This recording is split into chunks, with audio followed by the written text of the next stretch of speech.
YCP ఎలా ఉంటదంటే అంటే ఏదైనా ఒకటి మంచి కంటెంట్ ప్రజల్లోకి వెళ్ళేది దొరికిందంటే వాళ్ళు ఎగిరి గంతులు వేసేస్తారు. అదే కంటెంట్ ఎదరి నుంచి వచ్చిందంటే వెంకటేసుకుని మంచం ఎక్కేస్తారు. పాపం జగన్మోహన్ రెడ్డి గారు కూడా చాలా చోట్ల నీకు 15 అన్నాడు.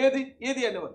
నీకు 15,000, ఇదిగో నీ తమ్ముడికి నీకు 15,000, అదిగో నీ తమ్ముడికి ఇంకో తమ్ముడి దగ్గరకు వచ్చినా నీకు కూడా 15,000, నీకు ఇంకో పాప నీకు కూడా 15,000 చూపిస్తాను రా జగన్ రెడ్డి గారు. ఇలాగే మొత్తం 5 పిల్లలటండి. ఓ ముస్లిం కుటుంబం, ముస్లింలు దళితులు వీళ్ళు పేదరికంలో ఉంటారు. 5 పిల్లలు ఉన్నారు. మామూలుగా అయితే జగన్ రెడ్డి గారు 5గురిలో ఒకరికి ఇస్తారు 13,000. ఉన్న 4గురిని నువ్వు పల్లె పెట్టేసుకుని ఆ వచ్చిన డబ్బులతో చదివించుకోమా అని చెప్తాడు ఆయన. కానీ చంద్రబాబు నాయుడు గారు ఏం చేశారు తెలుసండి? 5 పిల్లలు ఉన్నారు కదా, ఊరి పేరుతో సహా చెప్తున్నారు. జగన్ రెడ్డి గారు మీకు అనుమానం ఉంటే ఎంక్వైరీ చేసుకోండి. మాది గుంటూరు జిల్లా మేడుగుంట మండలం పేరుచల్ల గ్రామం అని. నా పేరు షాహిదా, మా ఆయన పేరు షేక్ జానీ. మా పిల్లలు 5గురు.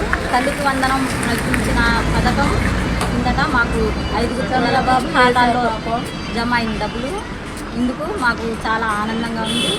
చంద్రబాబు నాయుడు వదిలిన పథకానికి మాకు చాలా సంతోషంగా ఉంది. నీకు 15 అవకాశం ఉంటే నీకు 18 మళ్ళీ వచ్చేది నెక్స్ట్ మంత్. మరి చెప్పిన మాట చెప్పినట్టు జరుగుతుంది కదా ఇక్కడ.